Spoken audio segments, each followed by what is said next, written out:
before the world had form. Before sky or sand, before the first breath of wind ever moved across the desert, there was only silence. A silence so deep that it had no beginning and no end. As always, I'd love to know where are you listening from and what time you are now, down below in the comments. I love seeing where everyone's tuning in from. Whether you're settling in for the night or just curious about where these legends came from, I'm glad you're here. Don't forget to subscribe and share it to someone who loves it too. In this timeless void existed the primordial waters, known to the ancient Egyptians as Nun, a dark, infinite sea, not of death, but of pure potential. It was the womb of everything that would ever exist. No gods yet walked, no stars burned in the sky. There was only the hidden promise of creation waiting to awaken. And then something stirred. From within the depths of Nun emerged a single spark of consciousness, a god born of himself, with no mother, no father. His name was Atum, the first creator, the one who would bring the universe into being. Atum rose upon a primordial mound, the first land to ever emerge from the eternal waters, a symbol of life rising from chaos. But Atum was alone, and in his solitude, he wept, not from sorrow, but from creation. From his breath came Shu, the god of air, who gave the world its first breeze. From his tears came Tefnut, goddess of moisture, who brought the touch of dew and rain. With air and water, creation began to take shape. Shu lifted the sky. Tefnut cooled the earth, and through them creation advanced. Yet in these early moments, the gods were not distant or divine in the way we imagine today. No, the Egyptians believed that every heartbeat in the world, every gust of wind, every drop of water was born from this first act of creation. The gods were not above nature, they were nature. In time, Shu and Tefnut would give birth to Geb, the earth, and Nut, the sky. Geb lay below, lush and fertile. Nut arched above, glittering with stars. They were lovers, eternally bound together. But their closeness smothered the world. There could be no life, no space for creation to grow. And so Shu, acting by Atum's command, stepped between them. With gentle yet unyielding strength, he lifted Nut away from Geb, separating sky from earth. It was the first act of divine order, the beginning of Ma'at, the principle of balance that would define all existence. And as Nut stretched overhead, stars slipped from her body like shining tears, forming the night sky. The world had begun. The gods had awoken. Creation had taken its first breath. But this was only the dawn.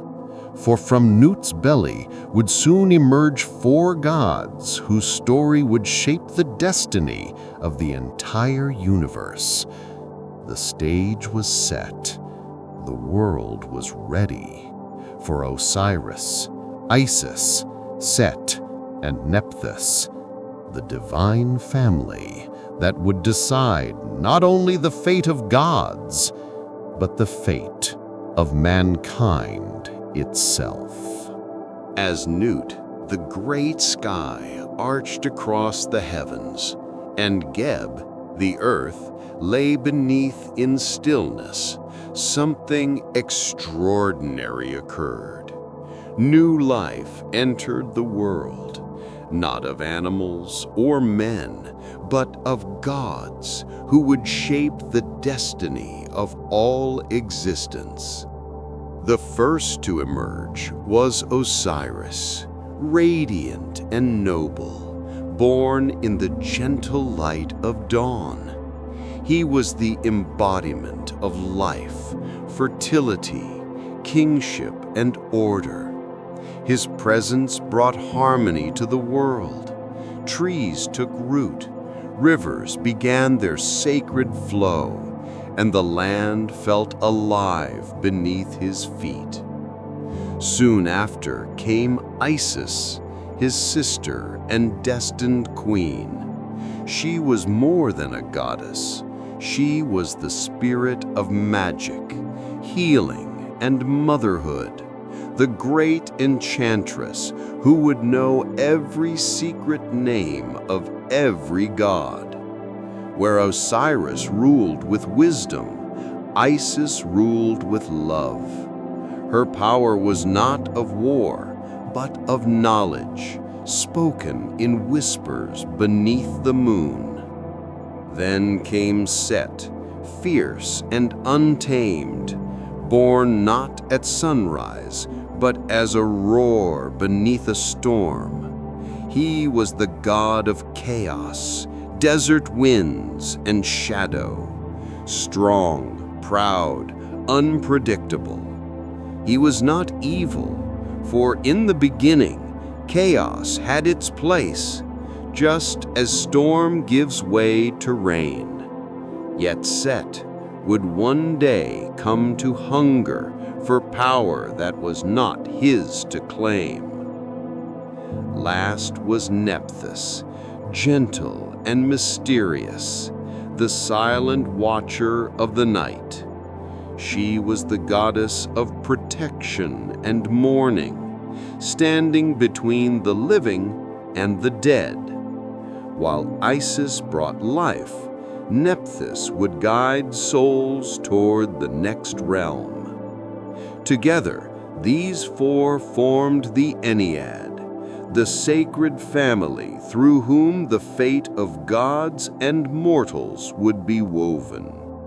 The reign of Osiris begins. Osiris ascended as the first divine king to rule upon the earth. Under his guidance, humanity emerged from darkness. He taught them how to cultivate wheat, how to harness the Nile's gifts, how to pray to the gods, and how to live not as beasts, but as children of the divine. Temples rose in his honor. Music and celebration filled the land. For the first time in the universe, order triumphed over chaos. Beside him stood Isis, whose magic bound the kingdom together. She gave humans healing, protection in childbirth, and the sacred words to speak to the gods. The world was in balance. Life flourished. But in the heart of Set, shadows stirred. He looked upon his brother's greatness, and jealousy, like a serpent, tightened around his thoughts. Why should Osiris rule? Why should mankind worship him? Set was the desert, dry, hungry, restless. He did not nurture life, he tested it. And in that testing, chaos would soon rise. The age of peace would end. The age of conflict was about to begin. For centuries, maybe millennia, Osiris ruled the earth with justice and compassion. Under his reign, Egypt became the heart of the world, where humans and gods were almost one. Every Nile flood was seen as Osiris's blessing, every harvest a gift from his living spirit embedded in the soil. People no longer feared life, for their king had shown them how to live. The gifts of Isis. Isis, ever watchful, traveled with Osiris across the two lands, teaching magic, medicine, and the sacred arts of protection. It was she who whispered the first words of healing spells. It was she who taught midwives to help bring new life into existence. In the eyes of the people, she was not merely a queen, she was the mother of all. She and Osiris were more than rulers. They were symbols of life itself, a perfect union of king and queen, action and magic, sun and moon. Set's growing envy. But not all hearts were peaceful. Set, lord of the red desert, watched from afar as praise poured endlessly upon his brother. Each hymn sung to Osiris felt to him like a denial of his own power.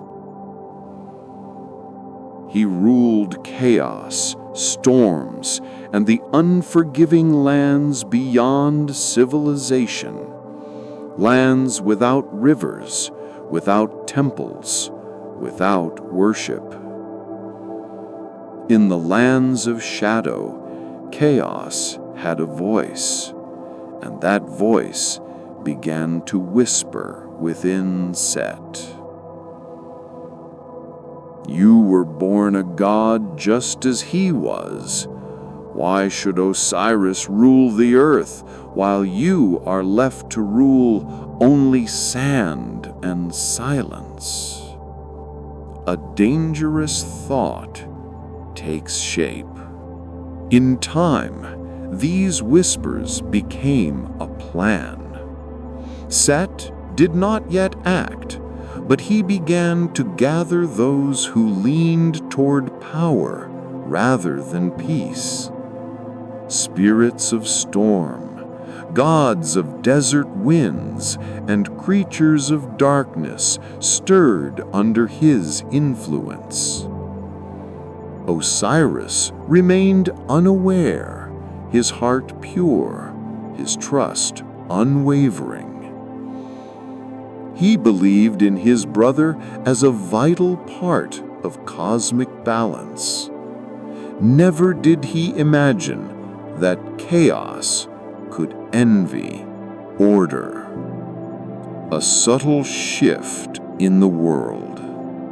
Animals grew restless in the deserts.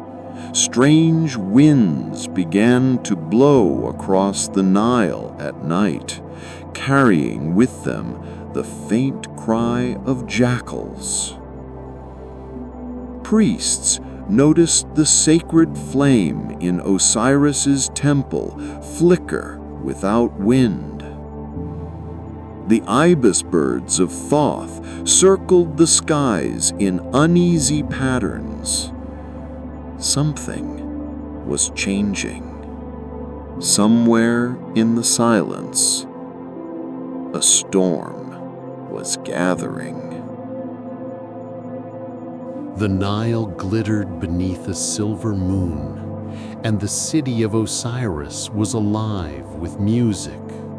Torches lined golden halls, harps whispered softly, and cups overflowed with sweet wine. Osiris had returned from a journey of peace, spreading wisdom across distant lands, and in his honor, Set hosted a grand banquet. To Osiris, this was a celebration of unity. To Set, it was the beginning of betrayal. The hall of celebration. All the gods attended, Isis radiant like moonlight, Nephthys quiet and watchful, Thoth the wise, Horus still a young prince at his mother's side. And there, standing tall, with a smile that didn't reach his eyes, was Set. He embraced Osiris as a brother, but in his heart, he embraced only ambition. The mysterious chest. Midway through the banquet, Set motioned for silence. Servants entered, carrying an object covered in shimmering linens. With great ceremony, Set revealed it. A magnificent chest, carved from cedar, inlaid with lapis lazuli and gold, polished to a mirror's perfection. It shimmered like the horizon at sunrise. Gasps echoed through the hall. Never had such a thing been seen.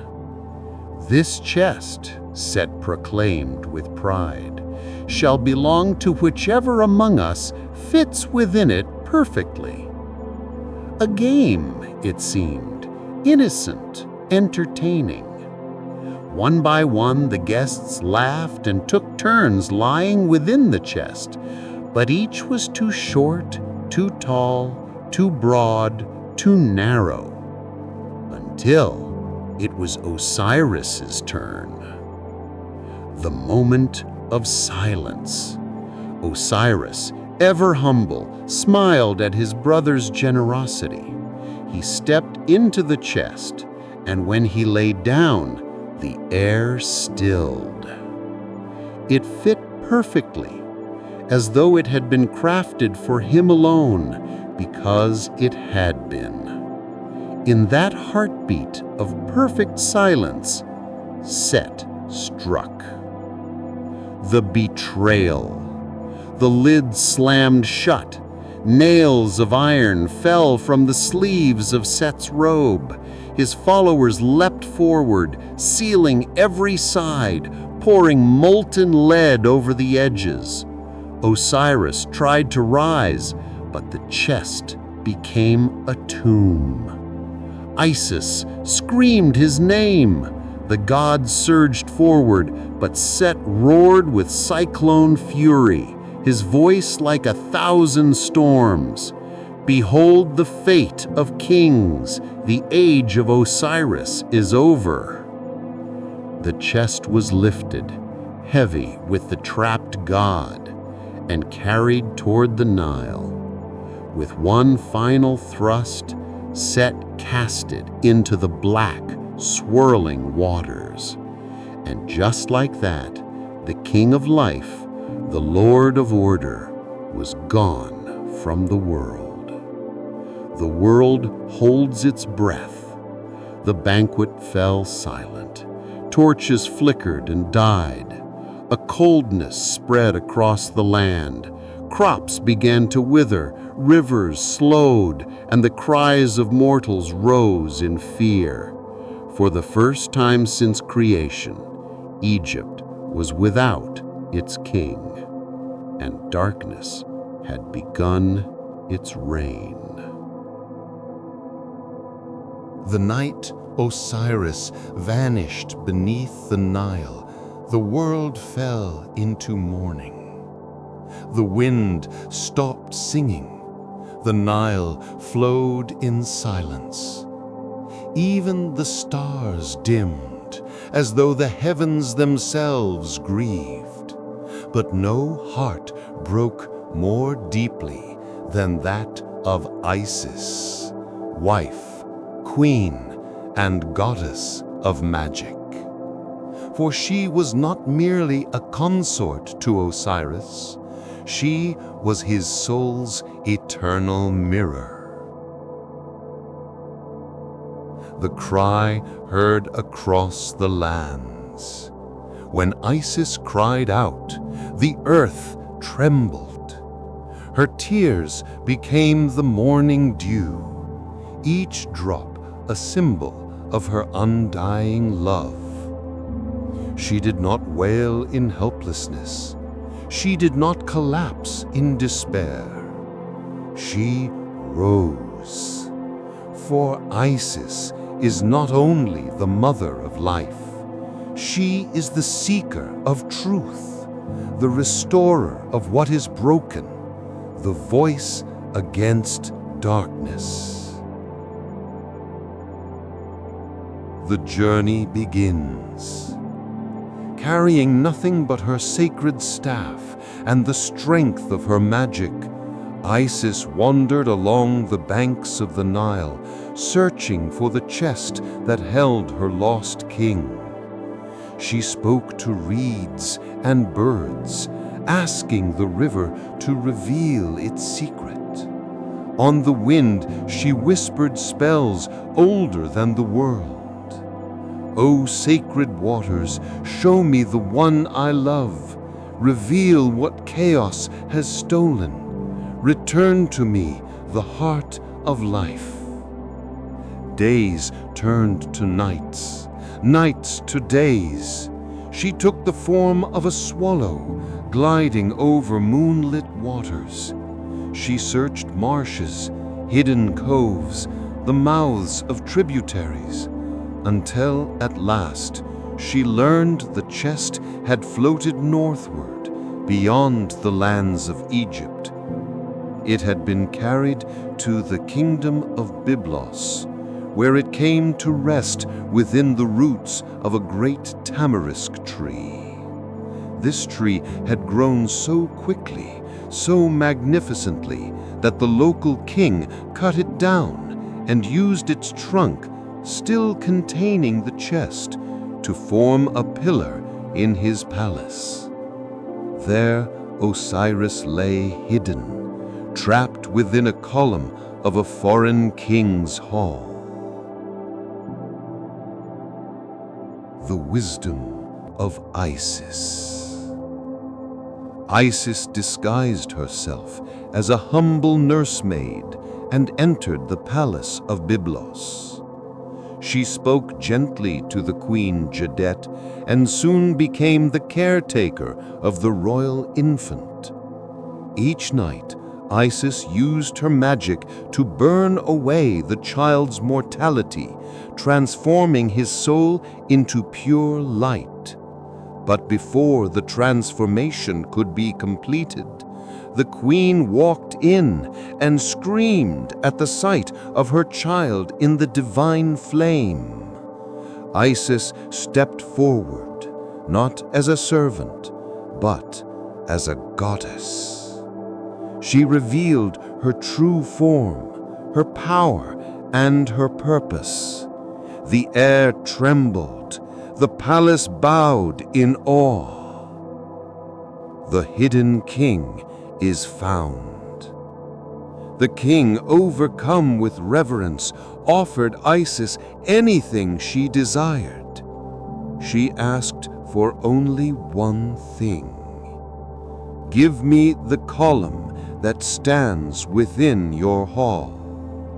The column was brought forth and gently opened, and there, wrapped in silence and shadow, lay the body of Osiris.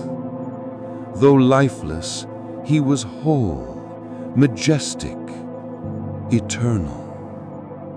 Isis fell upon him, not in grief, but in purpose, for she would not allow death to claim him, not while hope still lived in her heart. Isis, kneeling beside the lifeless body of Osiris, placed her hands gently over his heart. The room was silent. The air itself seemed to wait, caught between death and the possibility of life. This was no ordinary moment. This was the birth of resurrection, a concept unknown to gods or men until this very night. The magic of Isis. Isis called upon the sacred names of creation, the hidden words spoken only once at the dawn of existence, when the universe unfolded from darkness. She whispered his secret name, the name known only to her, the name that held his true essence. Her voice was steady, tender, not commanding, but calling. "Return to me, beloved. Rise, Lord of life. Your throne awaits. Your people cry out. The world still needs you." As she spoke, her magic flowed like golden light, wrapping around Osiris's form. His chest stirred, his breath trembled. For a moment, his spirit, lost between worlds, heard the voice of his queen. And Osiris returned. His eyes opened, not fully as a god among the living, but as one who had crossed into the realm of the unseen. The flesh breathed, but only faintly, for he was no longer of this world alone. He was now the bridge between life and afterlife, the first deity to be resurrected. This moment changed history forever. The concept of eternal life was born, a sacred union.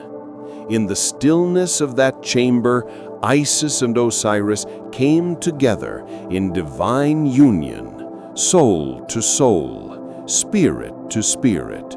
And from this union, a spark of new destiny entered the world. Horus, the falcon child, heir to his father's throne, destined to one day face Set and decide the fate of Egypt. But Osiris could not remain among the living for long. His resurrection was temporary, a gift of love, not a permanent return. The laws of the cosmos had been rewritten, but not broken. Osiris had crossed the boundary, and now he must fulfill a new role as king of the afterlife, ruler of Duat, judge of souls. A great transition. With one final embrace, Isis wept, not in sorrow, but in triumph. Osiris had not been destroyed. He had transcended. He would now rule the eternal lands of the West, where the sun sets and souls journey after death. From this realm, he would grant everlasting life to all who lived with Maat, truth, justice, and righteousness. And though he no longer walked the earth, his legacy lived on, in the womb of Isis, in the beating heart of Egypt, and in the destiny of his unborn son. Set, the lord of chaos, soon learned that his brother Osiris had been found, and even more terrifying, that Osiris had briefly returned to life through the power of Isis. To Set, this was not just a threat. It was an insult to his sovereignty over death and destruction. Where Osiris brought life and resurrection, Set brought endings and oblivion. He could not allow his brother's legacy to rise again. The storm of vengeance. In a fury that shook heaven and earth, Set set out to reclaim the body of Osiris. He did not merely wish to kill him, He wished to erase him completely. Under a moonless sky, the desert winds howled like jackals. Set found the secret resting place where Isis had hidden Osiris's sacred form, wrapped in linen and crowned in gold. And there, in a frenzy of divine rage, he tore the body of Osiris apart, 14 pieces. With each strike, Set scattered the limbs of Osiris across the two lands, into rivers, marshes, deserts, and mountains. Each fragment symbolized not just a physical part, but an aspect of life itself. The heart cast into the Nile, the spine hidden in the mountains, the arms placed in far-off lands, the head buried beneath the sands of the Red Desert. Set believed that if the body could never be made whole again, Osiris's spirit would be trapped forever. Chaos would triumph. Life would fall silent. The grief of the divine sisters. When Isis discovered what had been done, her cry echoed through time itself, a cry of such sorrow that humans wept in their sleep, not knowing why. But Isis did not stand alone. Beside her stood Nephthys, sister of mourning, guardian of lost souls. Though she was Set's wife, her heart belonged to righteousness. She would not allow this injustice to stand. Together, the two sisters began the sacred search. They traveled the Nile in a boat shaped like the crescent moon, guided by Anubis, the jackal god of the dead, who would one day become the great embalmer. The search across the world. Piece by piece, they found him. Wherever they found a fragment, they built a temple, declaring the land holy. These sacred places became the spiritual heart of Egypt, each one a symbol of loss and of rebirth. Through devotion, through tears, and through the oldest spells known to existence, Isis reassembled the body of Osiris, all except one piece, which had been swallowed by the fish of the Nile. Thus, she fashioned a divine replacement using the power of her magic. Osiris, now whole in spirit, would be resurrected once more, but not to walk the earth. Instead, he would ascend to a higher throne. The birth of the afterlife. Through the sacred rituals of embalming and resurrection, Osiris transformed from a murdered king into the eternal ruler of the underworld. No longer a victim of death, Osiris became master of it. He would judge the souls of mankind. He would weigh their hearts against the feather of truth.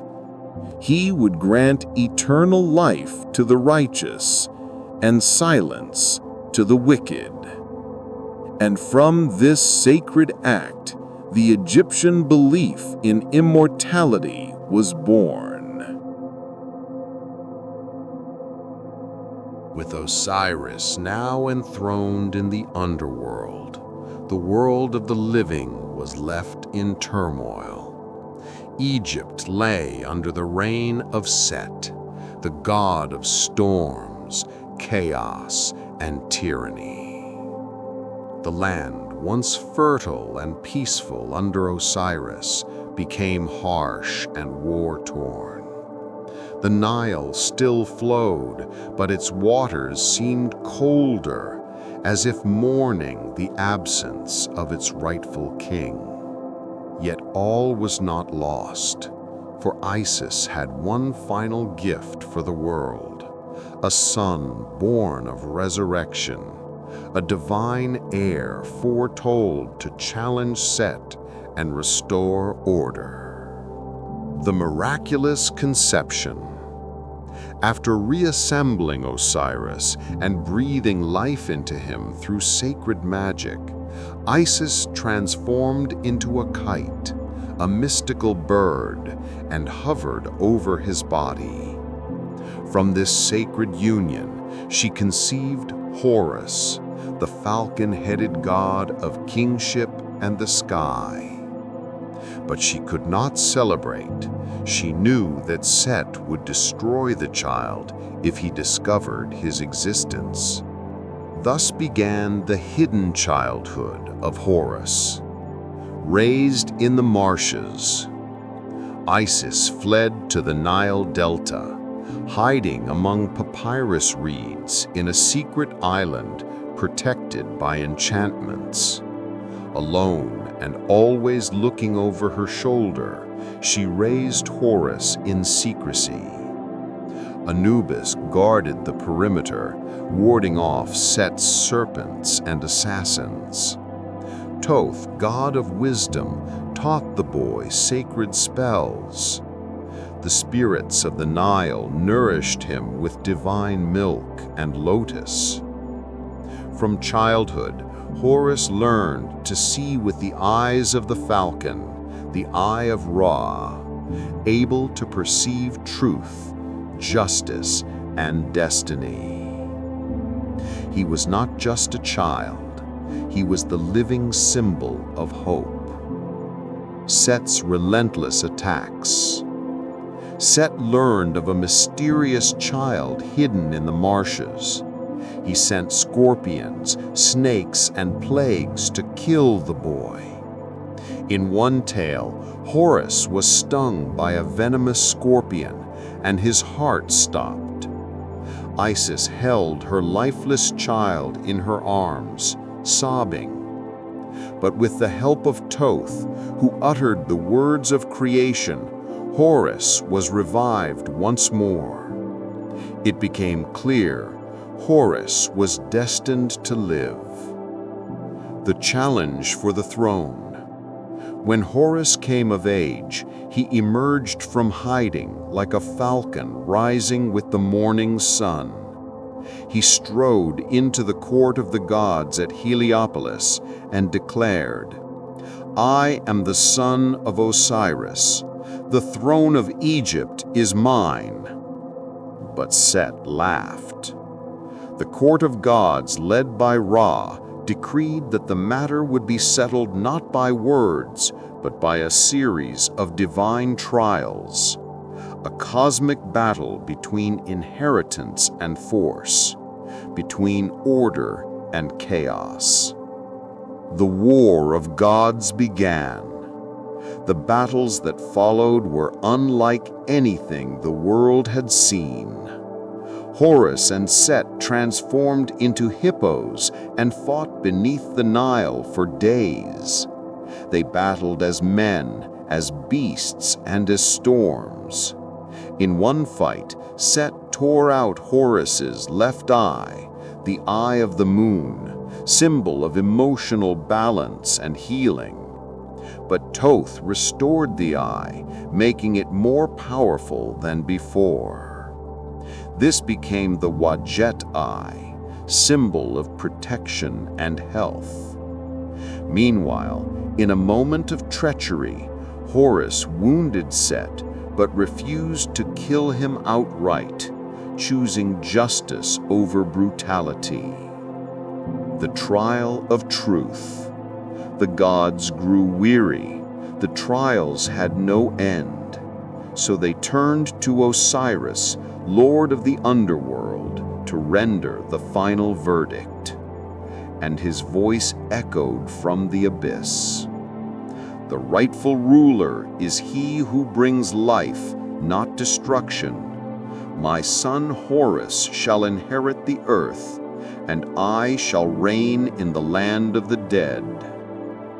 And so Horus ascended the throne, and every pharaoh thereafter was seen as Horus incarnate, the living god-king of Egypt.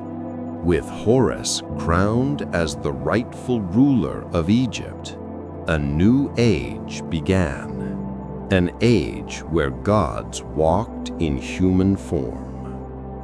From that moment on, every pharaoh was not merely a king. He was the living Horus, the earthly embodiment of divine authority. His spirit was bound to the gods, his throne a reflection of the heavens, and his duty was nothing less than to maintain Ma'at, the sacred balance of the universe. Pharaoh, the living Horus. The coronation of a pharaoh was a sacred ritual, not just a political event. Priests would speak ancient words to infuse the king with the spirit of Horus. From that moment, his heartbeat echoed the rhythm of cosmic order. His voice was the law of the gods. His crown was not a mere ornament, it was a symbol of divine light. As Horus ruled the living world, Osiris ruled the underworld, and together, father and son formed the eternal cycle of life, death, and rebirth. The dual crown and the two lands. Egypt was known as the two lands, Upper and Lower Egypt. The dual crown, called the Pshent, symbolized their unification under the rule of Horus. It was believed that when the pharaoh wore this crown, the gods themselves walked upon the earth. White crown, Upper Egypt, symbol of purity and rulership over the Nile Valley. Red crown, Lower Egypt, symbol of power over the delta and fertility. When combined, they represented the unity of all existence, order over chaos. The afterlife contracts. But being pharaoh was not only about ruling the living, it was about preparing for eternity. Every temple, every ritual, every pyramid was a contract with the gods. The pharaoh's actions in life were believed to determine the fate of Egypt in the afterlife. If he ruled justly, Egypt prospered. If he failed, chaos would return. This belief set forth one of the most astonishing traditions in human history, the building of pyramids. Pyramids were stairways to the stars. They were not just tombs, they were machines of immortality, aligned perfectly with the stars of Orion's belt, associated with Osiris, and the North Star, symbol of eternity. Inside them were sacred spells from the Book of the Dead, ritual items to sustain the pharaoh in the afterlife, statues called Ka statues, vessels for the king's soul. It was believed that when the pharaoh died, he merged with Osiris, then rose again as Horus in the next generation. This divine cycle was endless. The sacred duty of the people. To the ancient Egyptians, serving their king was a form of worship. When they built temples, they were building portals. When they spoke the king's name, they were summoning divine power. The pharaoh was not separate from the gods. He was the bridge between earth and heaven. In every heartbeat of Egyptian civilization, there was this truth: as long as Horus reigns, Ma'at will stand. As long as Ma'at stands, the sun will rise. With the rule of Horus established on earth through the pharaohs, Egypt entered an age of divine architecture, an era where stone became spirit and every temple was a living body of a god. These were not mere places of worship. They were cosmic engines designed to maintain the balance of Ma'at, channel the power of the gods, and ensure the eternal life of Egypt. Temples, the homes of the gods on earth. Every temple was created in a specific order, reflecting the creation of the universe itself.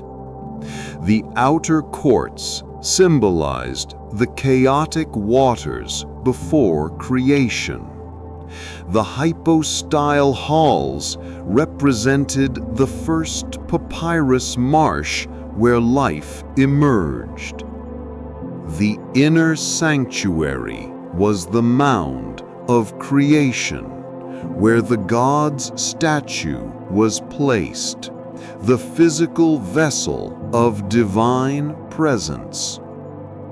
Priests did not worship in the way we think today.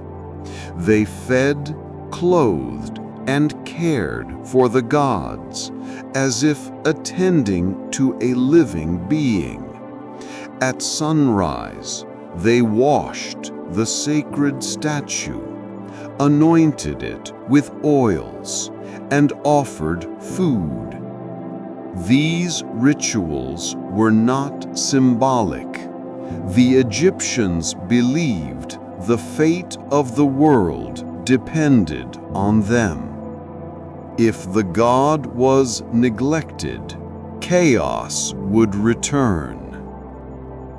Sacred animals, living forms of divinity. Egyptians believed gods could descend into the bodies of chosen animals, manifesting visibly in the world. The Apis bull, manifestation of Ptah, worshipped in life, mummified and buried with royal ceremony in death. Cats, sacred to Bastet, guardians against evil spirits and disease. Crocodiles, feared and worshipped as forms of Sobek, lord of the waters. Hawks and falcons, Horus himself, soaring across the sky as the protector of kingship. These animals were treated not as symbols, but as literal incarnations of living gods. Their presence brought protection, and their death brought mourning across the land. The hidden magic, or Heka, of Egypt. Magic in Egypt was not superstition. It was the source code of reality. The Egyptians believed that the gods created the world through words of power, and humans could access this same power through Heka. Magic was everywhere. spells carved into temple walls to ensure cosmic order, amulets placed on the dead to protect their souls, secret names of gods guarded by priests, for knowing the true name granted control over that deity's power. Isis herself was known as the mistress of magic, able to command gods with her words. Through her, humans first learned that knowledge is the greatest power of all. Life as a sacred journey. To the ancient Egyptians, existence was not random. Every breath, every offering, every sunrise was part of a divine pattern. The temples stood aligned with stars, solstices, and sacred geography, designed to channel the heartbeat of the universe itself. And at the center of it all was belief. Belief that death was not an end. Belief that the gods walked among them. Belief that Egypt was eternal. In the eyes of the ancient Egyptians, life on earth was only the first chapter. True existence began after death, in a realm more real and powerful than the world of the living. Here, every soul would face the ultimate test to determine whether they would live forever with Osiris or vanish into eternal darkness. The journey beyond death. When a person died, their soul, called the Ba, awakened in a world of mist and starlight. Guided by sacred spells from the Book of the Dead, they embarked on a perilous journey across the Duat, the realm of spirits. They faced gates guarded by serpents of fire, lakes of flame, monsters who devoured the unworthy. But if they spoke the correct words of magic, if they remembered the rituals placed in their tomb, they would safely arrive at the Hall of Two Truths, the Weighing of the Heart ceremony. Here, standing before Osiris, the king of the dead, the soul would face judgment. On one side of a scale, the heart of the deceased, containing all their deeds, thoughts, and intentions. On the other, the feather of Ma'at, symbol of truth, purity, and cosmic order. If the heart was light and pure, balanced with Ma'at, the soul was declared Ma-Heru, true of voice.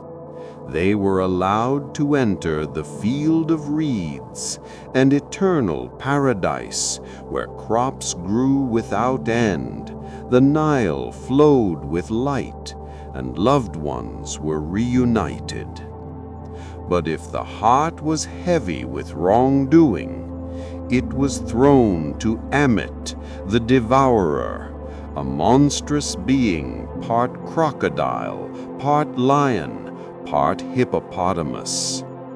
To be devoured by Ammit was the worst fate imaginable, not torment, but oblivion. The soul would cease to exist forever. Eternal life with Osiris. For those who passed judgment, their soul merged with the stars. They became companions of Ra in his solar bark, helping him defeat the serpent Apophis each night so that the sun could rise again. Death was not an end, it was a transformation, a return to the divine cycle. Even the Pharaoh in death would become Osiris, while his successor became Horus, continuing the eternal circle of life, death, and rebirth. The eternal legacy of Egypt. The mythology of Egypt was more than a belief system. It was a promise that life has purpose, that justice matters more than power, and that the soul is eternal. Temples crumble, dynasties rise and fall, sands cover the monuments of kings, but the spirit of ancient Egypt lives on, etched into the stars, whispered by the Nile, remembered in every story of gods and kings. For as long as hearts seek truth, Egypt will never truly die.